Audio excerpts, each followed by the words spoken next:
Dying from having a baby, maternal mortality is the topic of a new report by the United Nations. It shows the number of deaths is going down, but the numbers still fall short of UN targets. Our UN correspondent Lee Ling Tan has more from New York City. Although fewer women are dying now from pregnancy-related complications than in 1990, the numbers are still very high. That's the finding of a new global report from the United Nations. The UN defines maternal mortality as the death of a woman during pregnancy, childbirth, or within 6 weeks after birth. 15 years ago, there were more than 500,000 maternal deaths globally. This year, the estimate is just over 300,000. That may be a 44% decrease, but it still misses the 75% target set under the UN's Millennium Development Goals for the past 15-year period.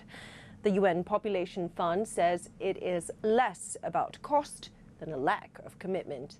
Because the money has been there, but has the money been invested in the appropriate intervention? So, for example, if the main cause of maternal death is hemorrhage, we know what needs to do. The woman has to be provided with antenatal care, provided with adequate delivery care, and postpartum. That's not rocket science. We know exactly how to do. But the government, a woman gets bleeding to the hospital, the services are not there, and she died. Government corruption and lack of access to health care are key challenges, but other factors include disease outbreaks like HIV/AIDS and Ebola, as well as conflict and natural disasters. When it comes to humanitarian crises, the maternal mortality rate is nearly twice the global average. Remember, I pointed out earlier that 303,000 maternal deaths are expected this year around the world. Of that, 61% will come from 35 countries affected by humanitarian crises. That's according to the UN Population Fund.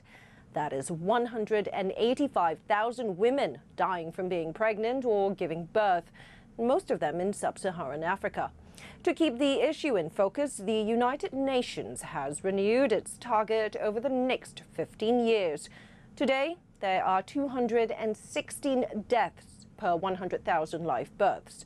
By the year 2030, the UN aims to reduce that ratio to 70 out of 100,000.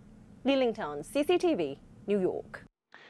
The risks are extremely high for young pregnant mothers worldwide. Among 15 to 19-year-olds, pregnancy and complications from childbirth are the second leading cause of death. That's the finding from the World Health Organization. Mexico ranks among the highest in teen pregnancies, and the government is struggling to reverse that trend. CCTV's Markovits has more. When Judith Orozco got pregnant at 16, she felt her world had collapsed. She had been sexually active for about a year, but never used any contraceptives. Growing up in the poor Catholic-dominated Mexican state of Oaxaca, she never learned how to use them. When I got pregnant, it was a surprise because I never thought I would have a baby. I didn't know how to take care of her, change her, or even how to handle her when she got sick. I was short on money. I didn't know the pain I had to go through in order to have a child. The embarrassment of being pregnant prompted Judith to drop out of school, and she faced rejection from both her family and her 23-year-old boyfriend. The father of my daughter said that it wasn't his daughter, that I needed to abort the baby. I felt very bad because he would also hit me too. I not only had problems with him, but also my family, because they told me that I was too young to get pregnant and I wasn't able to take care of myself. Feeling hopeless, Judith ended up in a homeless shelter with her newborn baby, not knowing what to do next.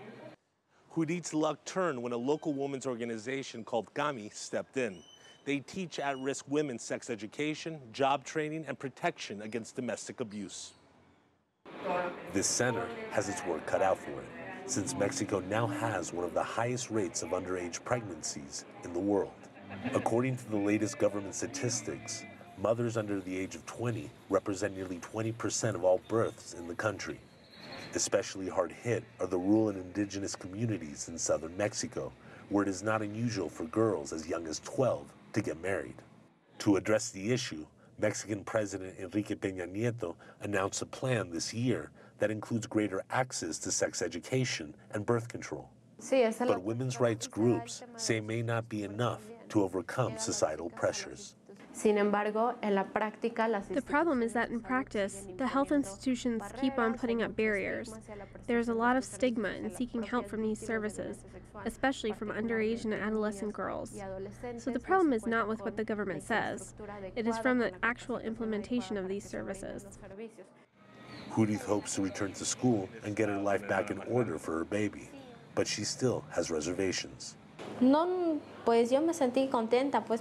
was happy to have a baby in my arms. Children are beautiful, but it's hard when you have no resources to buy clothes for them, to provide for them. With Mexico's teen pregnancy rate still on the rise, these women hope there will be more help coming from the government to combat it as a major public health issue. Markovits, CCTV, Oaxaca, Mexico.